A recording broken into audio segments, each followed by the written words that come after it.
What's going on, guys? Hope you are good. I am great, thank you for asking. Welcome back to the channel. So we are going to be talking today about rates of fat loss, because this is definitely something that's a little bit all over the place, and because of different fad diets, different information out there, it can be really difficult to know how fast you should be losing weight on a consistent basis. So now obviously this is going to be quite an open-ended topic because it's really relative to how much you currently weigh and how much you have to lose. For example, a 60 kilo individual is probably going to have less body fat to lose than a 160 kilo individual. That person, that 60 kilo individual, losing half a kilo a week, that might be an ideal rate of fat loss for them. Whereas the 160 kilo person, they might be looking at 2-3 kilos a week. So it is relative to how much you weigh, but the approach that you take should be pretty similar. And the reason this is a problem, right, is because you'll have seen it loads as well. There's loads and loads of plans out there, fat loss plans, even muscle building plans, that offer results in like 8 weeks, 10 weeks, 12 weeks. And it gives you that illusion that wherever you are at, your current starting point, it is going to take you 8 weeks, 10 weeks, 12 weeks to lose the weight that you need to lose to get the shape that you want to be. But it's just not realistic. It's just setting you up to fail right from the start. Because if you sit back and think about this, you might have been struggling with this for 6 months. You might have been struggling with this for a year.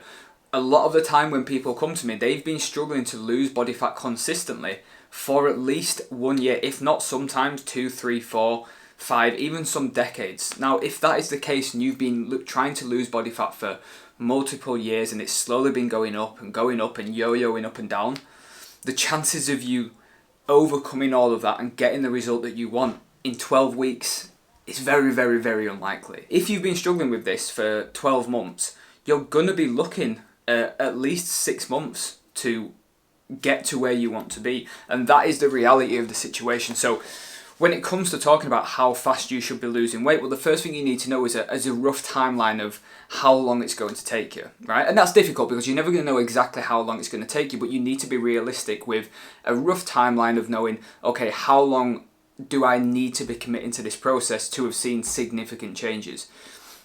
And you could probably go in with, take however long you've been struggling and half it. So if it's a year, it's 6 months. If you've been struggling for 2 years, it might be a year, and so on and so forth. Now, they'll get to a point where if you've been struggling for 10 years, it probably wouldn't take you 5 years to get that result.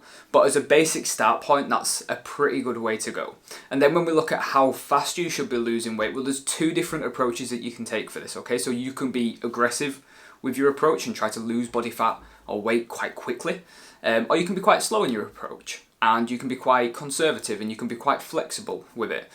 Now, I've used both approaches with myself and with clients over the years, and both work, right? So depending on how aggressive you put your calorie deficit will depend how quick you lose body fat, along with other factors such as how much you move per day, how often you weight train through the week, if you do any cardio, all these different things. But we're going to just talk around calories for this specific video. So when it comes to a rate of fat loss, an ideal rate of fat loss, a great rate of fat loss for 99% of us is around half a kilo to 1 kilo per week. If you can hit that consistently, every single week, you are absolutely smashing it. You are doing really well. That might sound like it's not a lot. It might sound like doing the maths in your head, it's going to take a while. But yeah, that's the reality of it. It's going to take a while. This isn't a quick overnight fix. Now, you can then within that choose to push a little bit harder and go a little bit faster than half a kilo to a kilo a week. Or you could choose to go a little bit slower and maybe only push at the highest towards half a kilo a week. There's pros and cons to both approaches. Now, if you are going to take the fast approach, which, being honest, most of us are going to lean towards from the off because you want to get the result as quick as you can, right? You want to go for the fast approach. But you need to be aware of a few things. First of all, it's not going to be easy. If you're going to do this quickly, you're going to have to drop into quite a steep deficit. This could be 20, 30, even 40% below your maintenance. It's not going to be easy. You're going to be on low food, you're going to be hungry, your energy is probably going to be low, your strength in workouts will probably be affected the longer you do this, and you'll accumulate dieting fatigue. So dieting fatigue is just basically the process of getting increased tiredness, decreased strength, decreased energy, the more and longer you diet for, you're going to accumulate that much quicker. So you need to be aware that going into this process, it is a short, rapid blitz that is going to be difficult. And the other thing you have to be aware of, your potential to lose muscle tissue when you go more aggressively is much higher. So you need to be aware of how you're going to distribute your protein across the day. You need to know how much protein you should be having to try and preserve as much muscle tissue as you possibly could, because we don't want to just lose body fat, right? We don't want to just lose weight and become a smaller version of the same shape we were when we started. We want to lose body fat and we want to bring out the muscle that we've built underneath. So that's what you need to be aware of when you go for a fast approach. It needs to be short and sharp. You also need to be aware that social occasions, meals out, drinks, parties, anniversaries, all these things that pop up near enough every week, every other week, you're going to have to sacrifice pretty much all of them if you really want to get somewhere quickly. And that is not an easy thing to do, and it's certainly not a sustainable thing to do. So don't assume that the fast approach is a sustainable approach, right? And this is where the problem really comes in with all these fad diets, with fasting, with no carbs, all these different things, is you adopt these approaches to lose body weight, and it's a very extreme and a very restricted approach that will get you results fast.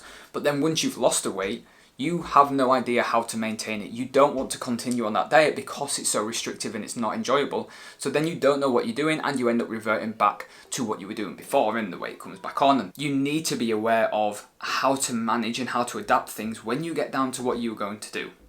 So that's the fast approach.